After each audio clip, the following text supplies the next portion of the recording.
welcome to this edition of the Thunder Underground podcast. I'm Trent, and as usual, I'm joined by Jason. What's up? Not much. How are you doing? I'm great. Good. We don't have a guest this week. We've got a couple coming here soon in the next couple episodes, but we wanted to throw something out this week, so we thought we would kind of do a talk about some new music that's out there that we're digging, as well as some stuff that's coming up in the future, some shows, some new music, and just some other random things. Right on. Yeah, just got off work, relaxing with a brew. Let's talk about some rock. Let's talk about some metal. Let's do it. Let's do it.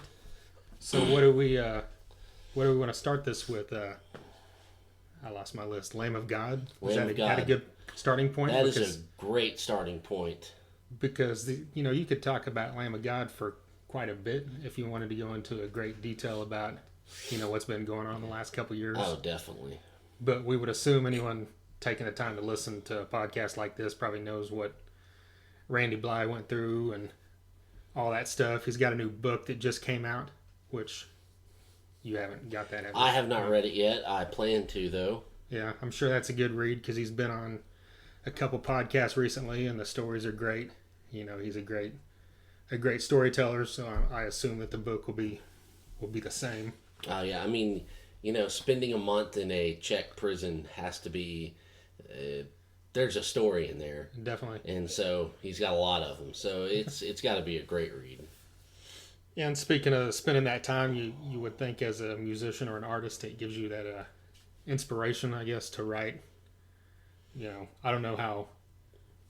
I'm not the hugest Lamb of God fan, so I don't know how the writing split up between them, but I think isn't it heavily like him and Mark?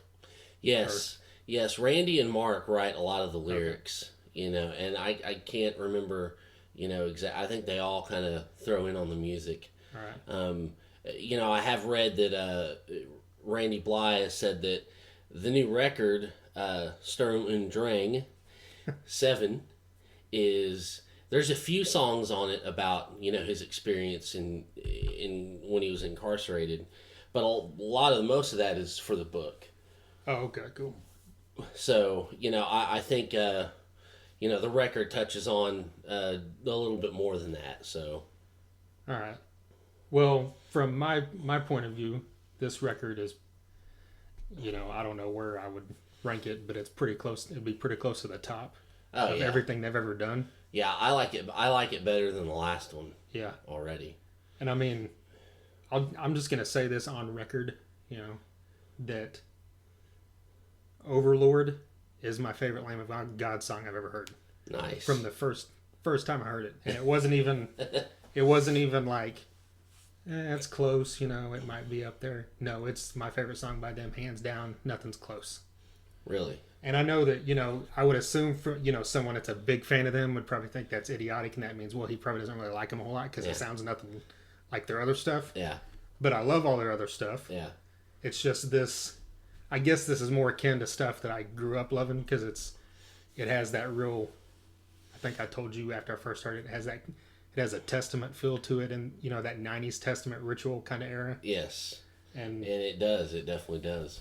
And we had also mentioned, I just wish that the first time I heard that, it was like on the radio or like somewhere where I didn't have access to like Sirius or, playing it myself where I knew what it was. Yeah. And I could have just sat there, thinking, man, this is kick-ass. I wonder who this is. Yeah. And then, 3.5 minutes into the song. How blown would your mind have been to go, holy shit, that was Lamb of God? Yeah, because instantly... As soon as he starts singing halfway through, well, you know who it is. Yeah, you definitely, there's no doubt, But leading up to that, it's all new territory for him. Yeah. And, even the guitar solo right before it, gets heavy, it just kicks ass. And there's a lot of stuff on there's other songs like Embers, the chorus of that, he's singing clean. And I think there's a couple other points. Yeah. So I would just be interested to hear what... a diehard fan, thinks of it. Yeah. Because, I mean, from my point of view, just being I love the band, but I'm just kind of, I've been here and there throughout the years where I'll go through periods where, I listen to them nonstop and then I don't listen to them for a long time. Yeah. So it's kind of, to me, hearing, hearing the clean stuff, is pretty badass. So It's a good thing, isn't it? yeah, Yeah. Yeah, I think if you are a diehard fan, then you will love it. yeah, Because, if someone's going to say, oh, he's singing clean, he's sold out or he's a pussy, then they're not a fan anyways. right, That's what I believe. I feel that it's progression, it's natural, maturing in songwriting and playing, and it was badass to hear, and really proud of those guys for doing that. And Lamb of God to me has always had that like Pantera like vibe, as in like their fan base and their stature in the metal world, right. And they even had that same kind of progression where they where they got real big before anybody even knew who they were, unless you were a metal fan. Yeah, exactly. And it was a gradual thing, and it built. And there's different personalities, and you can have to the point where you can have a favorite guy, Sure, that's a good point. And there's so much like Pantera in that respect, and I just think that's a neat thing. I think the metal world needs that, and I just think the new album is, it's dedicated and it's focused, and it just seems so much more less scattered than the last couple.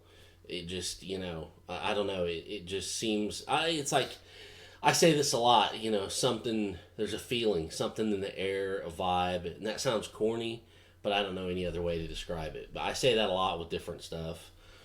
But this is just this is a cool moment for that band, and, we're lucky that we get to witness it. Yeah, I think that's a good point with the progression, because I think for them to be around, another 15, 20 years. Yeah. I don't know if there's a lot of, there's a lot of older dudes out there that maintain their voice. Yeah.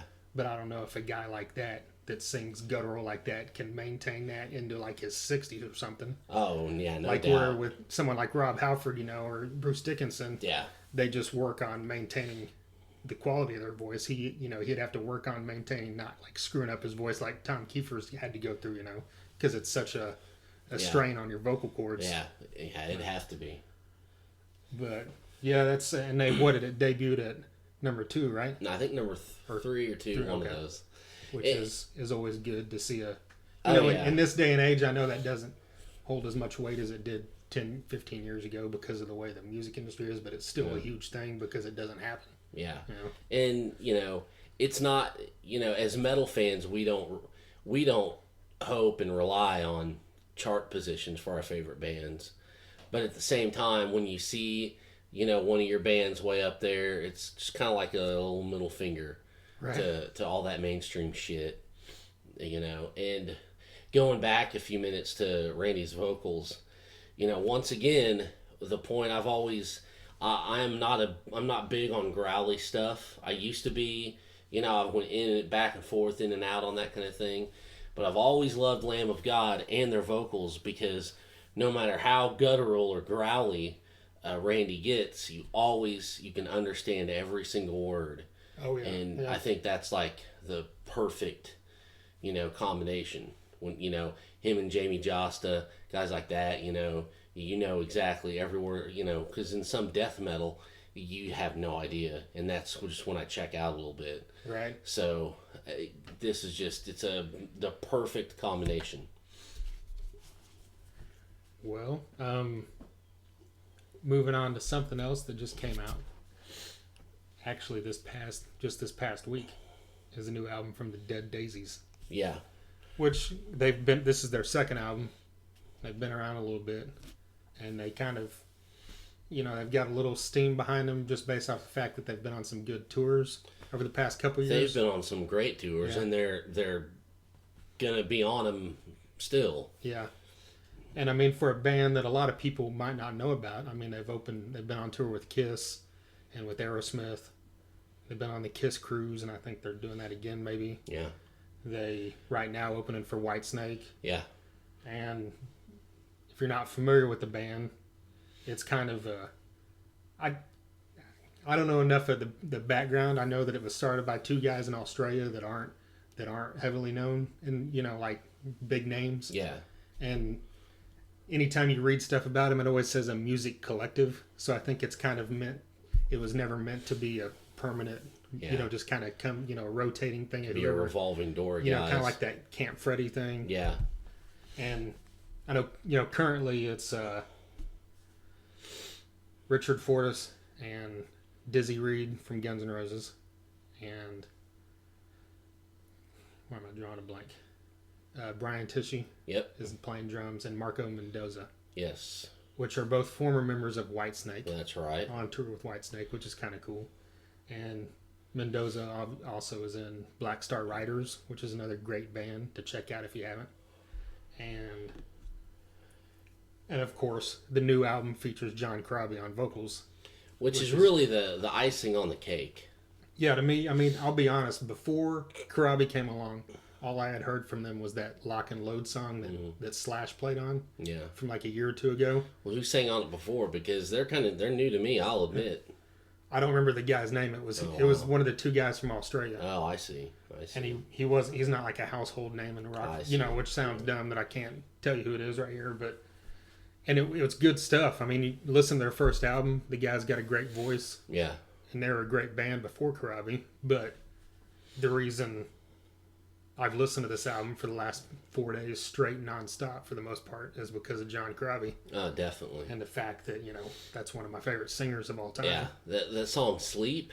Yeah. Jesus Christ. Yeah. That one got me. That is a great fucking song.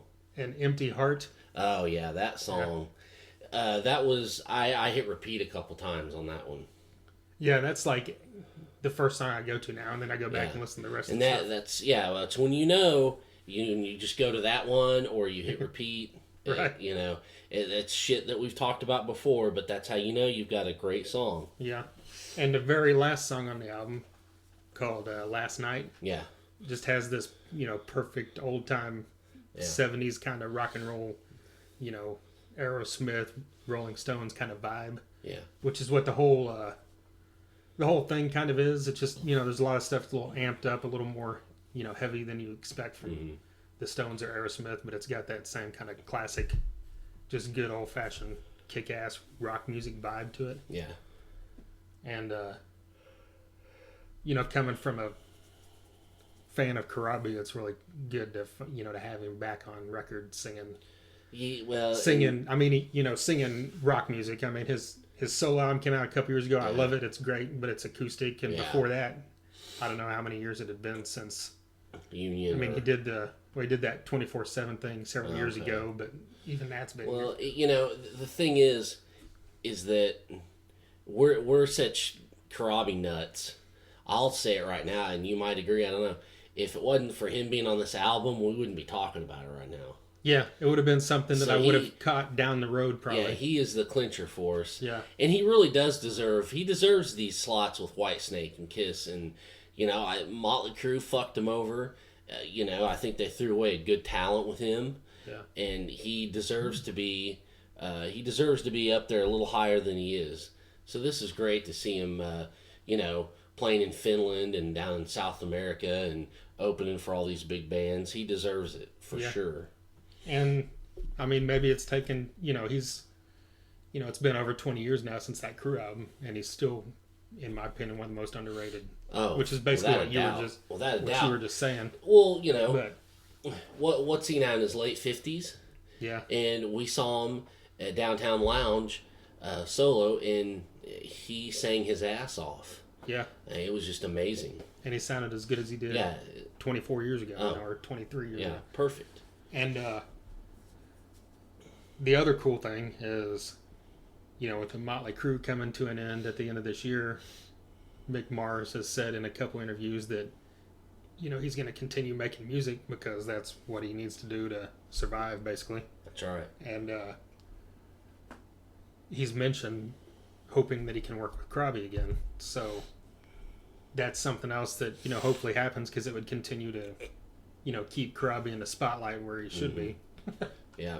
And it also would give us great music again, because you remember there are 2 guitars together on that Motley Crue album. That's right. What do you think? Amazing. What do you think? What do you think some new stuff from those 2 would sound like? I don't know. You would expect it to sound like that '94 album, Yeah. but at the same time, if it's going to be written off, that album was heavily written by Nikki Sixx and John Carabby together, and this would have no Nikki Sixx involvement. But everything we've heard that Carabby's ever wrote on his own is great too. So I don't. It's kind of hard to say. You don't know if they're looking to do something different, or if they're trying to recreate that sound they had 20 years ago, or what. It'll be interesting. I hope they do get together. Yeah, for sure. Well, moving along, Symphony X also had an album come out a couple weeks ago. Yep. And this is another, we throw the word underrated around a lot around here. And this band itself, has been pretty underrated for the most part. Yeah, their whole career. Yeah. They've got a solid fan base. That's how, they're able to still be around after 20 years. Yeah. But there's still a lot of people that listen to metal that don't even know who they are. Oh, yeah. I admit I'm not as familiar with them as I probably should be. Yeah, I love the band. I'm not, such a fan that I know every song, on every album. Yeah. I just, I listen to stuff here and there, and I've always, it's just one of those bands that it's always been quality. Yeah. Well, and their stuff is so just, machine gun fire, dolphin ass fucking tight. Yeah. And just executed perfectly. It's, if you really want some, just,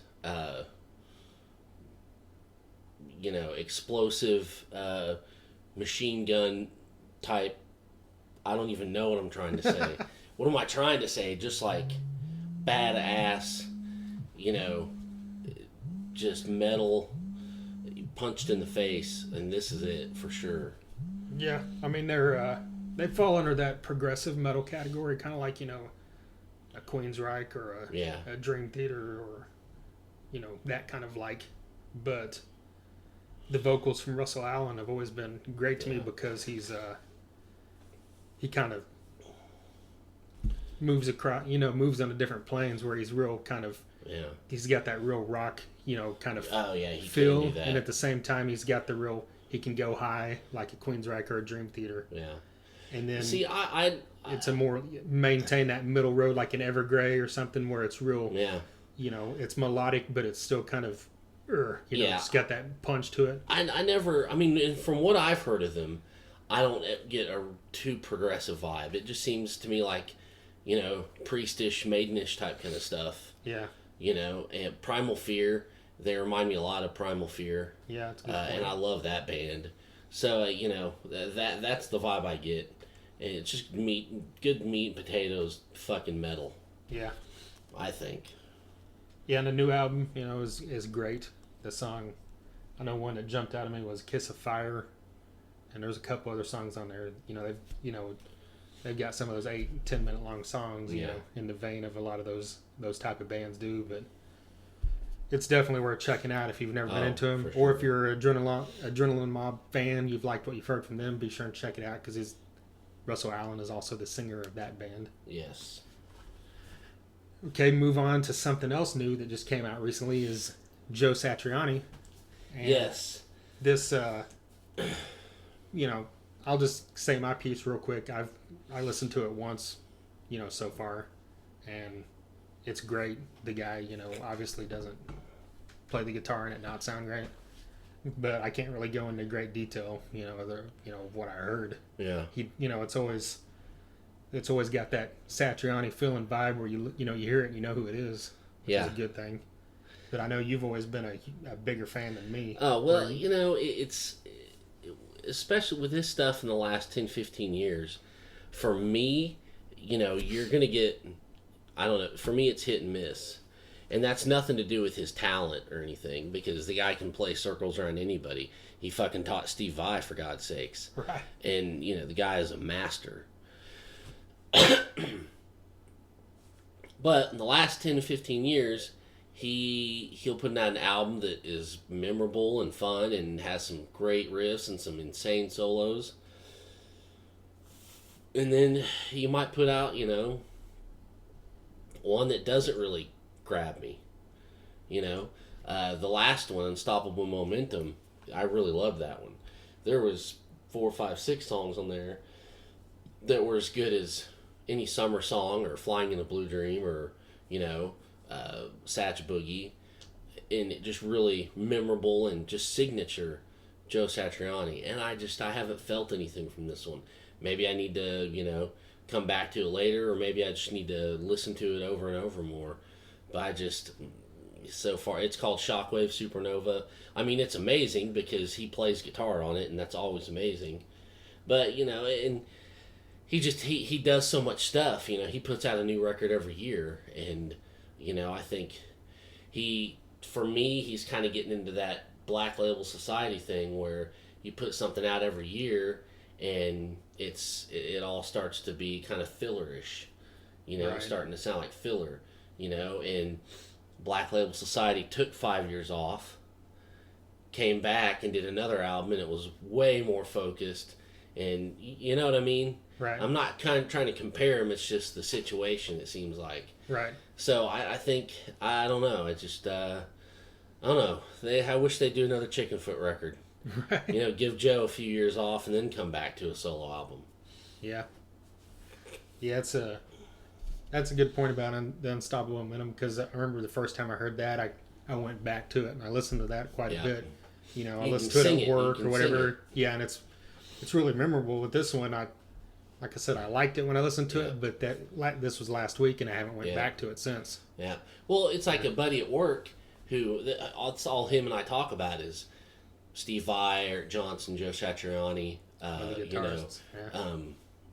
just all those guys, and Guthrie Govan, all those instrumental, and and I said, well, so what do you think of the new Joe Satriani? He goes, what? I said, yeah, Joe Satriani's new album came out today. He's like, I didn't even know that, and it's because he's always putting something out there. And it's just you start to take it for granted. Yeah. And I had to tell him about it, and I still don't think he's listened to it. So it's just he needs to break it up a little bit, I think. Do you think they'll, based off of what we've heard from Satriani and Sammy Hagar over the last couple months, do you think Sammy Hagar will ever do another Chickenfoot album? I don't know. I don't think so. Yeah. It doesn't seem like it. I would like for him to, but I kind of understand why. Right. So I just don't think they will. Which is, it's funny because I don't remember if we talked about this or if Eddie Trent mentioned it on that podcast with Satriani, where it was, or maybe Satriani mentioned it himself. I just remember the point of, his whole career and life, he's been a guitarist on stage, just playing guitar with that, a backup band. Yeah. And this was the first time he was a member of a band, so it was kind of a whole new feeling for him. Yeah. And he, he digs it and wants to keep doing it. So hopefully, there's, the world's full of, kick-ass musicians that I guarantee you would give their left nut to get on stage in a band with Joe Satriani. No kidding. So it's like, why doesn't he go out and, try to find some other people to, fill the role that, Sammy and Michael Anthony and Chad Smith filled, and just make another band, Oh, yeah. I mean, it's just, I could see him doing some shows, but I just don't know about a record. Yeah. So, So that's my hope, is that Satriani just comes up with something new, with another all-star super group or something. Yeah, that would be, you know what?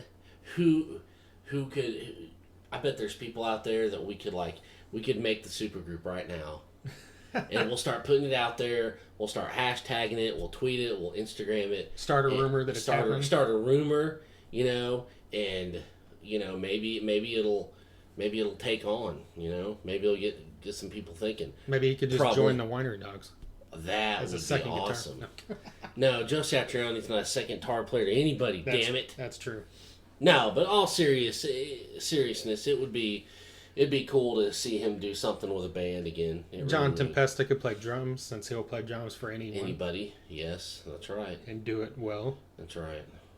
Maybe they could one of the 17 dudes that have sang for Jakey Lee in the past week could audition. Yeah. You know, why the fuck not? Well, there's a good segue. You wanted to bring that up. I did.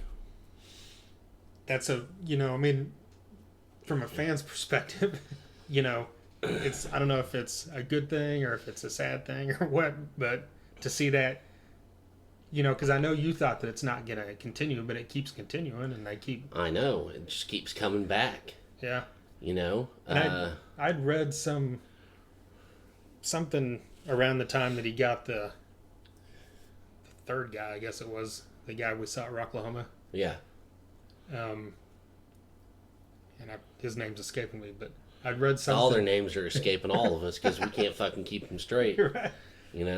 But I read something that it was supposedly the idea was never to have a permanent singer, and I don't know if someone threw that out there just to try to save face or what. Could be. But it could be true now because they were on their fourth singer and now they're back to the third guy again. So well, maybe that is true. Maybe they're back to no, they got the first guy. Oh, it's the first guy. The guy on the fucking record. It's back in. It's back in the band. I was confused. I thought it was the guy that. See how confusing this is. Right. I mean, we are fucking established rock nerds. We know this shit inside and out. Right. I can't tell you who the vice president of the country is, but goddamn it, I can tell you all this shit. Yeah. Just by the way, I know who the vice president is. I'm just making a point. Right. And we still can't keep this stuff straight.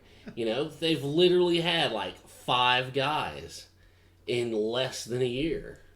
And they've had 32 bass players. But, that's not as important. But anyways. But the thing that someone might say is Jakey Lee's name is in the title of the band. Yeah. It's Jakey Lee's Red Dragon Cartel. Yeah.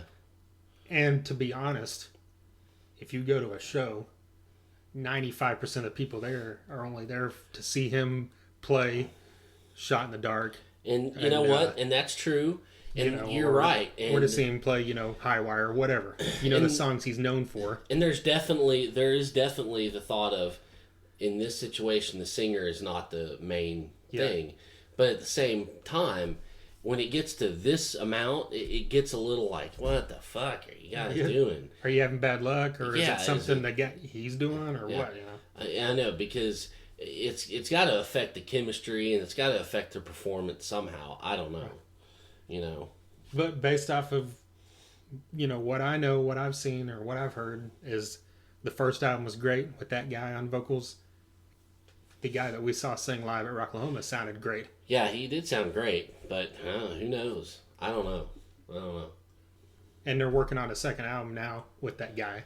All right, moving along to some other new stuff. There's at least 3 new singles that came out in this past couple weeks. Yes, we don't have albums yet, but we have little inklings, little filings ins of stuff coming out later on. And two of them are bands that we've been huge fans of for a while, and another one's from a band that I've always kind of liked and you always kind of haven't liked. Yes. But so let's start with that. Have you listened to this new Stryper song? No, I have not. I have not. I love the Sweet Lynch. I love the Sweet Lynch thing. I've never ever been a fan of Michael Sweet. Or which one is which? So I don't get something stupid. Robert Sweet or Michael Sweet? Which one's the singer? Michael Sweet. Okay. Fuck yeah. I'm there. I've never been a big fan of Michael Sweet's voice, especially in Stryper. All those records back then, I just couldn't get into it. I knew that there was control there and there was talent there. It just wasn't my thing. Kind of like the Scorpions. But for some reason, on that Sweet and Lynch record, his voice sounded a lot, I don't know, maybe it was with age or something. It sounded a lot better. So I'm open to it. I'm definitely open to it, That's been my guess, is that because Stryper was kind of one of those bands that was kind of just like Europe to me, where it's along this, it's even got the same style of sound where I like all the stuff I've ever heard back in the day, but it was never to a point that I ever bought an album. Yeah. I ever, loved them to a point of I would list them when I was talking about bands I loved. Yeah. But I've always just, I liked his voice because it's good, but it's at the same time, it's just something I, was here or there, kind of indifferent towards, even though I didn't, I liked it. Yeah. But it kind of turned for me, man, I don't know how long ago. It's been 6 or 7 years ago when they did the covers album. Yeah. Actually, I think it was because it was when they played Rocklahoma, and I watched them there, and they sounded great. And I think that was like 08 or 09, and that was around the same time they put out that covers album. And I listened to the whole thing, and it was, like their cover of Heaven and Hell. I was about to say, what covers did they do? They did Black Sabbath, Heaven and Hell. I think I remember something like that. I might have to go back and revisit this stuff. And it was great. And they also did Peace of Mind by Boston because it was around the same time that he was singing with Boston. Okay. He sounded great on that. And the whole band, And then after that, and I'm off on my timeline, but it was in the past few years, they released a new album. And it just had more of a heaviness to it than the old stuff did. Yeah. Which was just, melodic hard rock. Yeah. That kind of, like I said, went in that kind of Europe style where it was just kind of, whatever. Yeah. To me at least. I know there's diehard fans out there of this stuff. But, so this new song, is in that same vein where it doesn't sound like Sweet and Lynch, but it's got that same kind of power to it. Yeah. Where the music is more, and his voice is not, it's still high, but it's not as, yeah, singy as it used to be. Yeah. If that's the right word. It's not as sweet as it used to be, and I'm doing the goddamn finger quotes. Right. I know exactly what you mean. Yeah. And I think it's called Yahweh, or I don't know if that's how you pronounce it. I assume that means something that, I'm too dumb to know. But you're not dumb, Trent. Oh, thank you. Well, least I can do. Right. Well, so what do you think of this new Sevendust song? I thought it was really good. I thought it was... it's Sevendust. They know what they do, and they know what they do well. They're not trying to reinvent the wheel. I think that Sevendust's formula is... Their formula is what they do, and they do it fucking great. And, you hear all these bands, especially bands of their era, talking about, oh, we made the melodic parts more melodic and the heavier parts heavier, and it's all just bullshit, right? Right. But that is what Sevendust does perfect. I mean, they were one of the pioneers of all that, and they're not posing, and they're not trying to, go for a certain market. That's what they do, and they do it honest and true because they've got heavy, but they can sing and be melodic, and they're great at having a groove, and so many bands took from that, but Sevendust is like the originators of it, and they do it the best.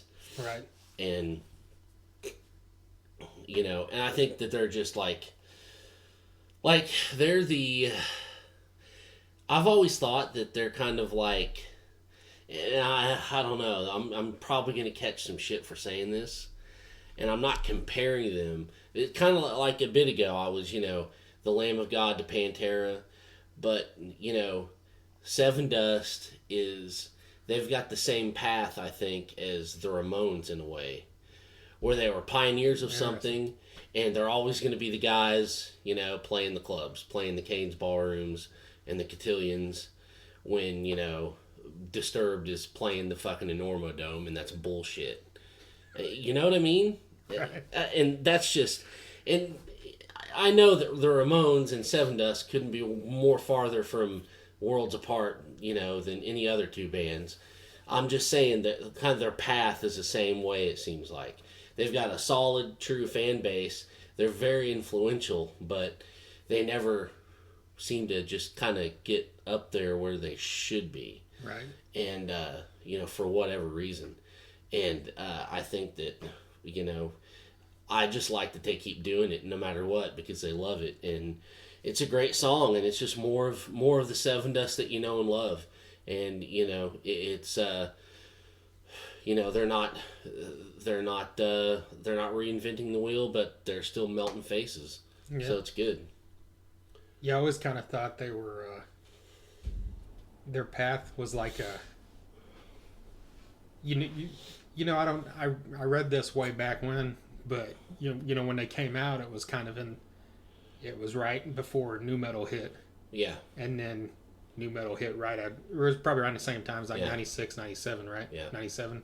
And they tended to get lumped into that category, but they never got as big as those bands because they were too metal.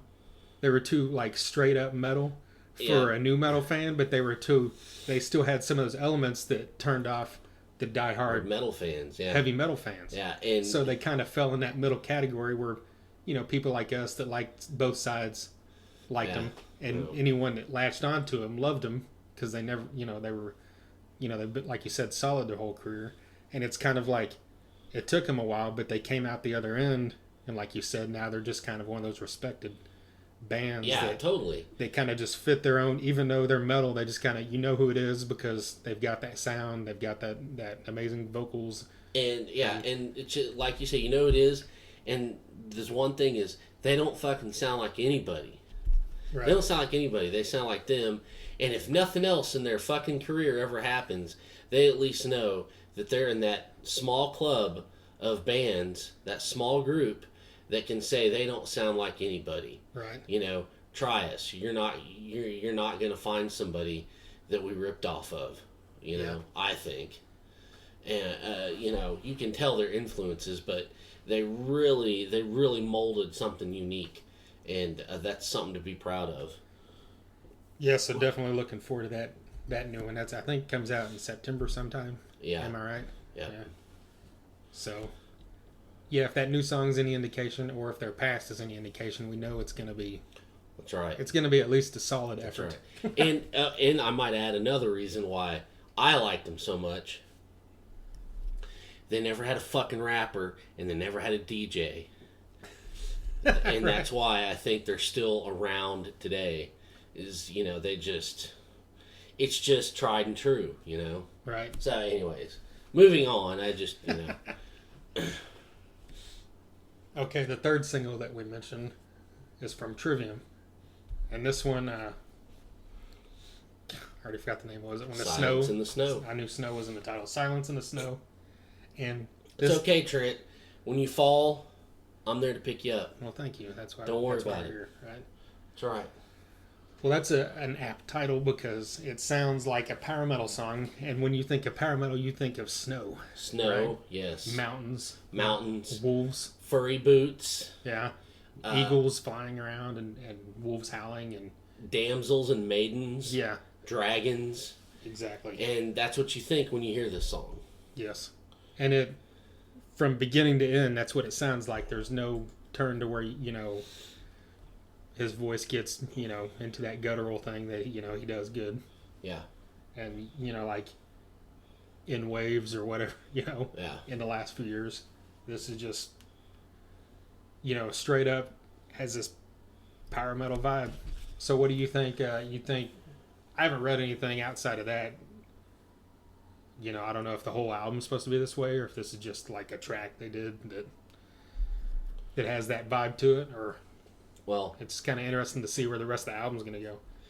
I tell you what, I hope the rest of the album is like this. Yeah. I love his clean singing. I'm glad he's doing more of it. I think this is a leftover track from the Shogun era. Oh, seriously? Yeah. Wow. Yeah, and because they had a press release with the song, and he said that. And so, yeah, I mean, and it's... I love it. I think it's catchy. It's got a kick-ass solo. The vocals are awesome. I just, I think if you can't get on board with this for whatever fucking reason because he's not screaming or whatever, then, whatever. That's ridiculous because this is, it's solid and it's catchy, but it's heavy. You know, he's singing great. So it's awesome. Yeah, I mean, they're another one of those bands that's always kind of been on that same level too, like a Sevendust, but they've they've got a big fan base that kind of spans different genres of metal. Yeah, people like him. Well, but and I don't know if this might. Hopefully, it might open them up. Yeah. You know, because power metal fans are pretty finicky bunch. If that's what they're, yeah, that's what they're. If that's their only, because I'm a fan, I loved all that stuff, but it's not my top priority when it comes to metal. But I love that stuff, and I'm gone to a lot of shows the last 2 or 3 years. Mm-hmm. But hopefully, those fans of those kind of bands will be a little more open to at least checking it out, and maybe this will open the door for Trivium to expand. I don't know. Yeah. Well, I really liked when they put out the Crusade. That was more anthem, straight up. If you like Metallica, Iron Maiden, Judas Priest, Saxon, the Crusade is the album for you. Right. And that's right up my wheelhouse. I loved them before, but I don't mind when bands do something different. A lot of people, it pisses them off. I like seeing that. I like seeing what they're capable of. I like to see them piss off the mainstream. I like to see them piss off their own fans. Yeah. Because if you really, like I said before, if you really get that pissed off, you're not a fan. Mumford & Sons, what? Hey, we can totally step out of that for a minute, out of our whole metal genre. And I'm not even a huge Mumford & Sons fan. But I love the fact that they went electric and completely just pissed everybody off. Right. And made everyone's vaginas hurt. That is just fucking brilliant. I love that they did that. That song "Believe" is massive now. I haven't even. I heard it once on Saturday Night Live. I don't even care. I'm just glad that they did it. I mean, like when Bob Dylan went electric, Anyways, back to metal. Back to Thunder Underground. So I like that, and this song to me is just another left turn that I'm can't wait to see where it goes. Well, it's a good point with you mentioned the Crusade and everything. Trivium's whole career has kind of been every album is kind of a turn from the last one in a way. Yeah, it kind of has its own personality. Each one, has a different, kind of vibe to it. Yeah. It's always had that, his vocals are recognizable, and the guitar work, is great, and it's always been kind of even in the most of the stuff's been anthemic even early on, like Light to the Flies, has that great melodic chorus and whatever, but it's just everything they've ever done has kind of been a shift from the previous album. Yeah, and that's okay. Yeah, it really is. Yeah, most bands don't have maybe they don't have the desire to do it, or they just don't have the balls to try it, so it's kind of cool that they keep. Well, and I think that and I think that European fans are a little bit more okay with that, I think. Right. And they have a large following outside of the U.S., which is, probably what keeps them going. Yeah. And that's a kind of a one-up that they have on a lot of other bands from their era, from their genre, that start out the same time as them. They can go play Europe, and, they're amazing. And here, they probably couldn't even fill Kane's Ballroom or something, so that's a good thing. Yeah. Well, speaking of concerts, just the other day. Yeah, it was this Sunday was the final show of this year's Mayhem. Yes. In Dallas, and then the next day, or I don't know, it was next 2 days, that article came out with the quotes from the promoter, John Reese. Yeah, where he said, I don't know that he confirmed it, but he basically made it sound like this is it. It's over. Yeah. So, well, but he also then made a comment, from, I don't know what his comment was, but something about from the ashes, something bigger rises, that kind of thing. So it makes it sound like there'll be something next year, and whether it's something else or what. Yeah. So I mean, what do you, that's been around what, 8 or 10 years now. Yeah. I've never been a single time. Me neither. And it's not. There's been several years where I wanted to go a lot. You know. Yeah. There's been some years where I thought, like this year, you know, it was the top 3 bands I liked, and then I didn't give a crap about anything else. So I was like, you know, and there's been other years where, like last year, I wanted to go just because the opportunity to see Body Count is never around, and that was, you know. But I'm like, I'm not going to drive 2 hours to see Ice-T play for 20 minutes, you know. But well, and see, that's the thing that I never got too worried about not checking this festival out was because, you know, one year they had Anthrax on there on some third fucking stage, and they played 4 songs. Right. It's like, fuck you, I'm not going to drive 2 hours to see that, and then to see, you know, Disturbed play a whole hour and a half, you know, but Anthrax gets to play 4 songs. You know, up your ass with that shit. No. And the same thing, Megadeth did that one year and had like, they could only play 5 or 6 songs. So so I must figure it's not geared towards me. I don't know. Right. Maybe it is if you've got Slayer headlining or something, but it just, you know, the way they did that was just a little weird to me. It's great to get as many bands on a festival and expose the music to as many people as you can, but you know, when you've got a legendary pioneering band, you know, that should be you know, that are playing at 2:00 in the afternoon for 4 songs, no. Right. Sorry. Well, I mean, it was kind of, like I said, not really geared towards us, I guess, because it was, it's kind of like a new generation's Ozfest, you know, which Ozfest was our thing in the late 90s and early 2000s. We went to several of them, and, you know, it's the same thing. You know, it's great that kids now at least have something like that they could go to. And, you know, something else will come along. Yeah. These things have a shelf life of about 8 to 10 years, just like Ozfest did. So it's just, it was bound to happen. I mean, you know, I would hope, you know, even though, like I said, I've never been to one. And I'll say another point why I've never been to one is because every time it came near us, Oklahoma City or Dallas, it was always now, the end of July, the beginning of August, when it was 105 degrees outside, and I don't want to go stand through several hours of bands I think are okay just to see 1 or 2 I really like. Yeah. You know, when I can probably see them on their own show in a couple months. Exactly. You know, but it's, as a metal fan, you always want something like this to be around, you know? Oh, yeah, for sure. You know, just to help, you know, younger bands get exposure. Help, you know, I know Jamie Joss has mentioned it on several occasions that, it, you know, it's been good for them, you know, to get more exposure. Yeah. So, you know, it helps out, you know, older bands, even if, you know, it wasn't playing for 4 or 5 songs sucks, but maybe it turned on some 13-year-old kid to Megadeth or Anthrax. Yeah, I mean, maybe it's a smart move. I don't know. You know, I don't know. I will say, this is the year I really wanted to go, like really, really, really wanted to go, because King Diamond was on it. But that can segue us into the next thing. King Diamond is happening to, well, I can't talk, sorry. King Diamond just happens to be playing here in Tulsa in December now. Playing Abigail in its entirety, and that's going to be better than a Mayhem Fest appearance. Well, yeah, like the press release with all with the dates. Exodus, God damn it! Like all his dates got released, and the tour got announced the day after Mayhem, which you know they always do that because he, you know, you know, a lot of those festivals have what's going on. Well, they have that contractual thing where they can't announce shows within the same proximity of another show, and you know, as soon as the Dallas show happened. Yeah. And I guess they can announce shows in this area. That's right.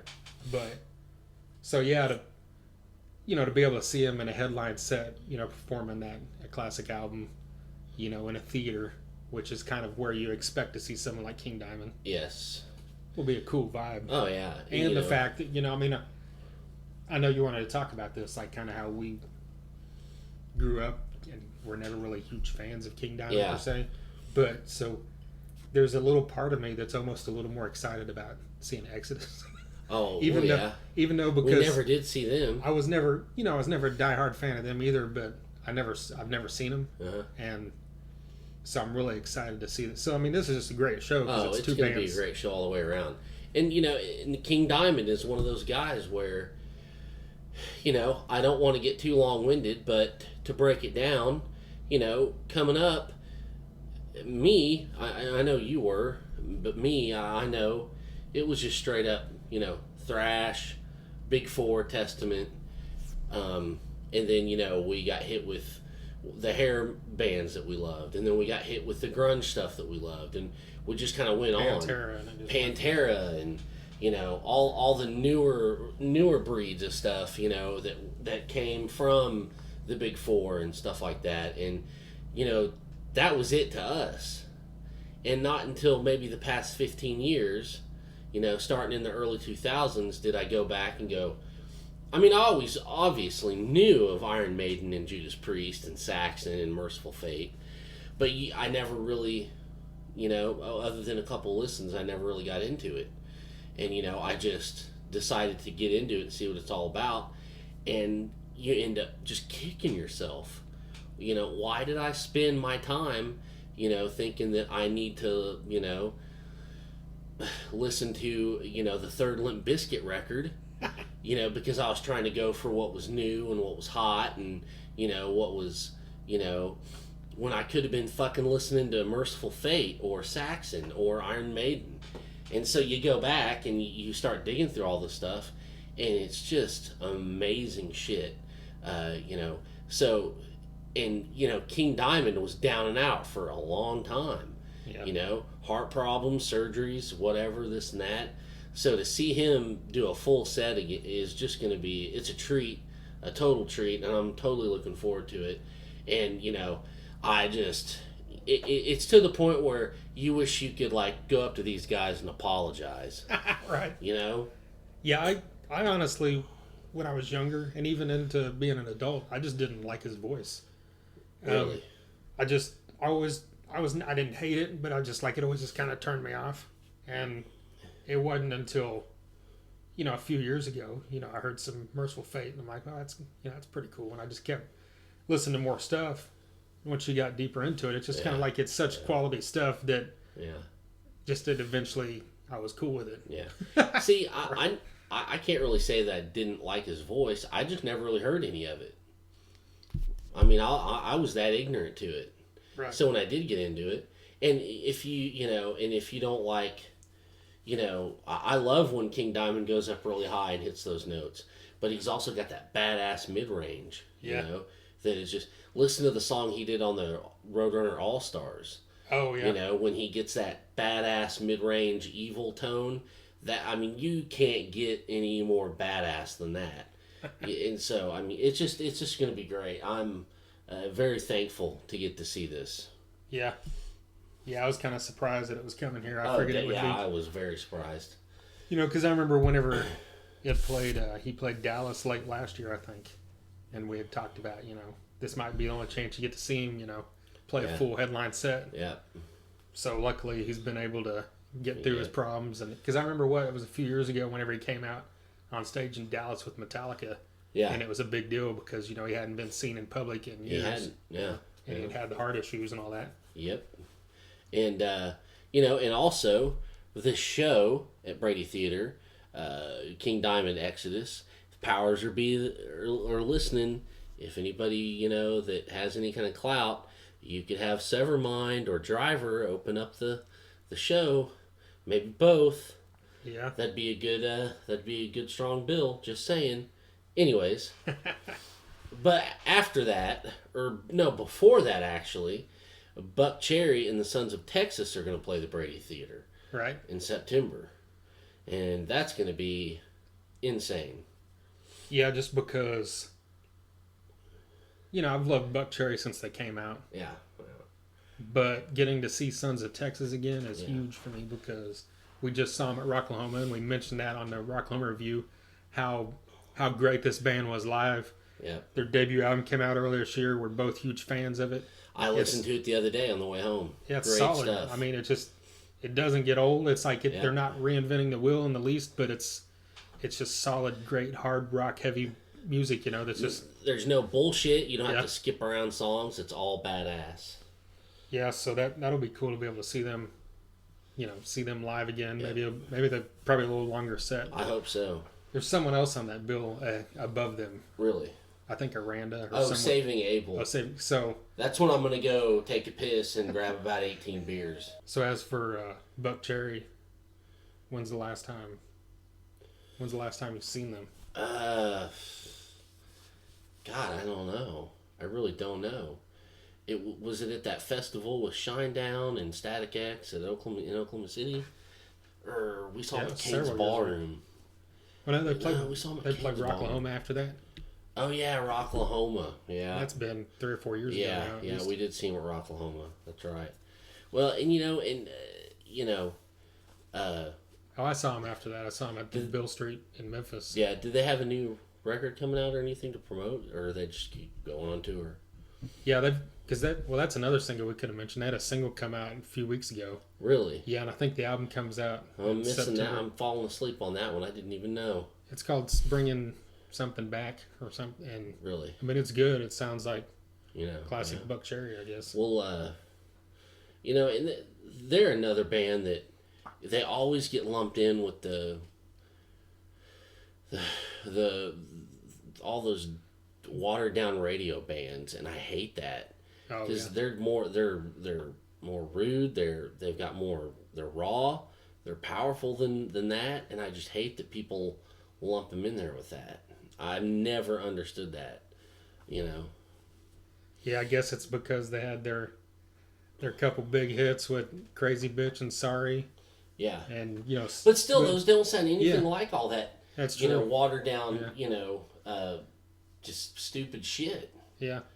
That's why I never got that. But hey, at least they're out there. Yeah. And those, I mean, their first 2 albums are still the best. Oh man. By far. Those are just landmark, just insane records. Time Bomb is their best. It'll always be their best. Yeah. Anybody that says it's not is fucking high. Most people would say 15 because they're idiots and they only like Crazy Bitch and Sorry because they like water. Well, isn't that their first record? Right. Yeah. Don't trust those fuckers. Yeah. And the other thing is, I've looked over the past, just since, like we've mentioned, we're kind of geeks. When I get bored, sometimes I look at setlist.fm just to see what bands are playing that I like. And I've looked at Buckcherry's set list over the past few months, and they've rotated songs in and out. It's not the same set list every night, and they're playing like Slammin' and Whiskey in the Morning and Riding. Good. They got to keep those songs alive, man. Yeah. They've got to. I mean, because there was that period where they wouldn't play anything off Time Bomb, and if they did, it was Riding, and that was it. Yeah. And I think I even saw Porno Star in one of the set lists. Yeah. And there was always at least 1 or 2 of those songs off that album, and then For the Movies, I want them to play Underneath. Yeah. I want them to play that again. I don't know if that'll ever happen. Or Place in the Sun. Yeah. Oh, what a great fucking song that was. Yep. Agreed. And even the one, I loved the album Black Butterfly. Yeah. That one that had Too Drunk was kind of the only song that people might remember from it, but that album's great from beginning to end. I loved All Night Long. That was a great album. Great song. Yeah. Good stuff. Can't wait to see him. Going to be a great show. Yeah, definitely. It's always great when a band that you love has another band that you love opening for. Oh, I know. It's gonna be, and that's how both those shows are. We just mentioned with King Diamond and Buckcherry. Yep. And again, with Buckcherry and Sons of Texas, during Saving Abel, hit the bar. Perfect. They did that for us. Yeah. They did it for us. And another show is, I was going to mention, I'm going to go to Whitesnake, which is next. Yes, you are. That's I think that's a week away from tonight. I'm pretty sure you're excited for that one. Yeah, which I always am. I've seen them they played Tulsa 2 nights in a row a couple years ago. I saw both those. Because you're a geek. Yes. Both 2 nights in a row, first row. Yes. And this one is at the Joint at the Hard Rock. Mm-hmm. And the cool thing about this is that they're playing, they're promoting the Purple album. So heavy, at least, I don't know if it's half the set list, but a good 6-8 songs in the set list are the Deep Purple songs. Yeah.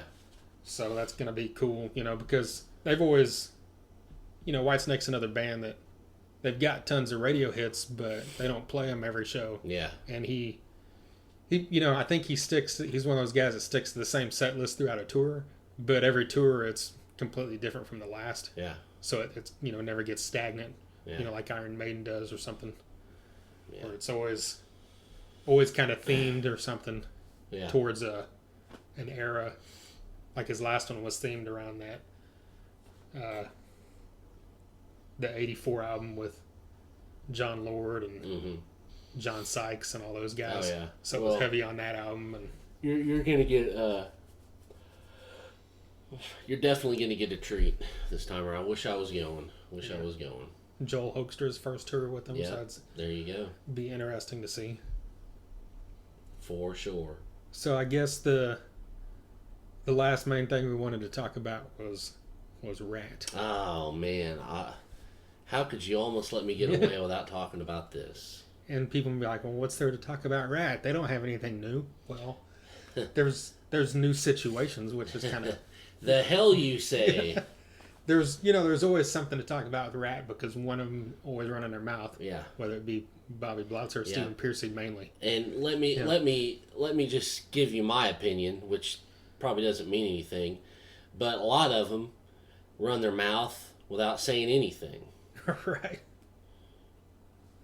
Well, the thing is that we're going to talk about is the touring bands here, but this has kind of been a cliche of the glam era bands over the past 20 years. There's always been but these guys are taking it to a new level, right? But there's always been a few of those bands that there's like two versions of them out there. Like currently, Great White's still one of them. It's like there's not two Great Whites, but there's Jack Russell's Great White. Yeah. And then and it's always kind of, and same with Queensryche now, even though it's called Operation Mindcrime. Yeah. But the key thing is there's always a band with the vocalist, and then there's always a band usually with everybody else. And it's kind of like, as a fan, if you're a big fan, kind of pick whichever side you like more, I guess. And then, your moderate fans usually, kind of move towards the singer. Yeah. Because that's what a lot of people recognize or relate to. My rule is go with the band that has the most original members left in it. Right. However, I would definitely see Jack Russell's Great White if I had the opportunity. Yeah. Well, we're going to have the opportunity. But we're not talking about that yet. The reason we're bringing up Ratt is because Stephen Pearcy's been touring now for like at least a year or two. Mm-hmm. And I can't remember, does he call it Stephen Pearcy's Ratt, or is it just called Stephen Pearcy? No, I think if anything, I think it's like a Stephen Pearcy of Ratt, or the voice of Ratt, Stephen Pearcy. I think it's just how I get that. Yeah, it makes sense. I mean, especially a club wants to promote that. Yeah. You want to bring in as many people as you can. Yeah. And then you want to remind people this is the voice of Ratt. Yeah. Which makes sense. And then normally there's Ratt. Yes. Where everybody else is in. In this case, there's not Ratt. Warren DeMartini, I don't know what he's doing right now. Yeah, who knows? Who fucking knows? But what we've got now is, I don't know what this. I think Bobby Blotzer's Ratt Experience. Ratt Experience. And then, what's the other one? I saw the poster for it the other day. It's, I think it's billed. Maybe I should look it up, but my phone's almost dead. But fuck it, who cares? It's billed as Ratt's Juan Crucier, and they've got the big Ratt logo, and then a little comma and a little S, and then Juan Crucier in little thin cursive fucking letters. And he's got a whole new band, and he's singing. Which, not to knock him, I think he sang most of the backup stuff. Yeah, he was the voice like back then. Well, that's fine. And, they probably sound great. Well, and Bobby Blotzer's Ratt Experience sounds great. And, it's like, it seems kind of corny and, all that shit to talk about, but Bobby Blotzer kind of has the right idea. He's doing an experience. He's got a little tribute to Robin Crosby. They're doing rare songs. There's a meet and greet afterwards. Whatever. He got a solid band involved, and it's a Sin City Sinners. Right? Yeah. And, so, but you've got, Ratt's Juan Crucier.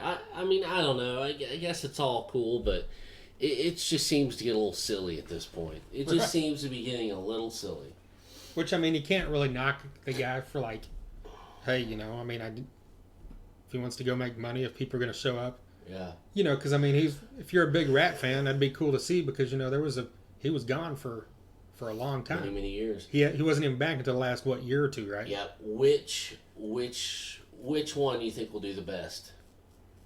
Well, if you had the three on the same night, I would assume that Stephen Pearcy is always going to win. Yeah, probably. But of those two, I would think Bobby Blotzer because of what you said. Yeah. Because the way he's billing it, you know, like, hey, come meet Bobby Blotzer and come listen to, you know, and if you're a big fan of the band, it'll be, you know, you hear all these songs live that you haven't ever heard live probably, or since the 80s. Yeah. And, yeah. You know, see, that's kind of what I thought. I figure Bobby Blotzer might have the leg up, you know. But I think the other one with Juan is kind of, like you said, you know, they're displaying the Ratt logo and then like, oh, and it's just Juan, you know. But it's kind of, let's trick people and get them into the club. Yeah, yeah. I don't know. You know, it just seems like, you know, you've got three of them out doing it.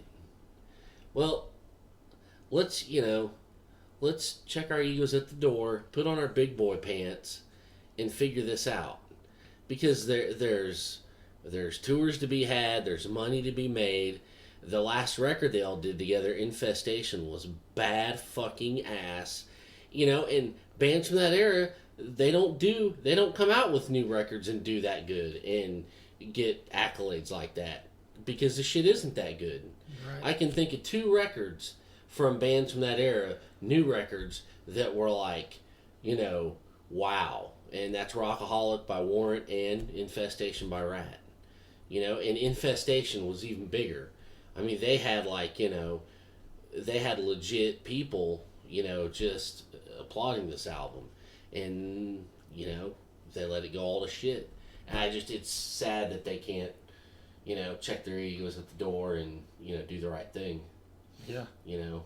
I know Stephen Pearcy said that it's done, it's never going to happen again, but you know, like any of that, you never fucking know. I assume it will eventually. Yeah. I mean, it has to. Someone offers them enough money to headline M3 or something or whatever, or a festival in Europe, or you would think they'll give them a 2 or 3 years. I'll probably do it. Yeah. Well, you know, let Stephen Pearcy go. You know, play Happy Jack's Beer and Bowling. You know. For a couple years, making pennies, and then, you know, just like you said, whoever runs M3's and be like, oh, here's X amount of dollars, and they'll do it. They will. Yep. Well, on that note, I think we're running out of topics for the day. Yeah. Well, we had a good run. We got a lot of stuff in. We talked about some good stuff. Yeah. So you know. If you guys agree with us or disagree, let us know. You know, send us love, send us hate, you know, whatever. We welcome it all. And as always, be sure to check us out online. We've got our website. It's www.thethunderunderground.com. We've got links to all our social media on there. We're on Facebook. We're on Twitter.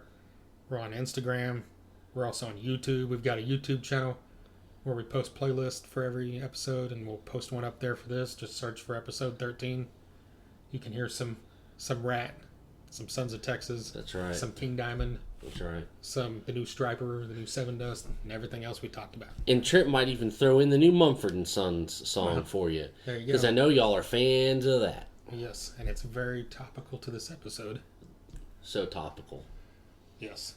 And as we mentioned last episode, this episode is sponsored by no one. So if you would like to sponsor a future episode or every episode, send us an email at thethunderunderground@gmail.com or send us a message on Facebook. We'd be more than happy to promote your product or your business or your band or anything for a couple bucks. I don't know. Yep. You never know. We got to spend money on this equipment and on these hosting sites and everything, so we'd be more than happy. Nature Box, MeUndies, whatever. We can do it. I don't know. See, we just did it right there. Yeah, you gave free promotion to Jericho's sponsors. Well, you know, whatever. I'm just saying. It's kind of like an audition. This is what we can do. That's true. Like right now, I can hold this up and go, thanks for the Newcastle, Trent. Newcastle Thunder Underground, brought to you by the one and only Brown Ale. We might from get England. in trouble for doing this, but fuck it. It's free promotion. What do they care? Yeah, true. I don't know. We're not plastering their logo on our stuff. No. But we will have a T-shirt. But we're whores enough where we would do that. Yeah, if you want your logo plastered on a T-shirt, then send us money and we'll make it. If you are a woman with child and you want to put your logo on your pregnant belly and walk around the mall, we are open to that. I'm just saying. Just saying. That would mean we had to pay them to put our logo on. That's shit. That's backwards, right? Oh, fuck. Edit that out. Right. I thought I'd be funny, and it backfired on me. Right. We need to go. All right. Well, once again, thanks for listening to this episode, and we will see you next time.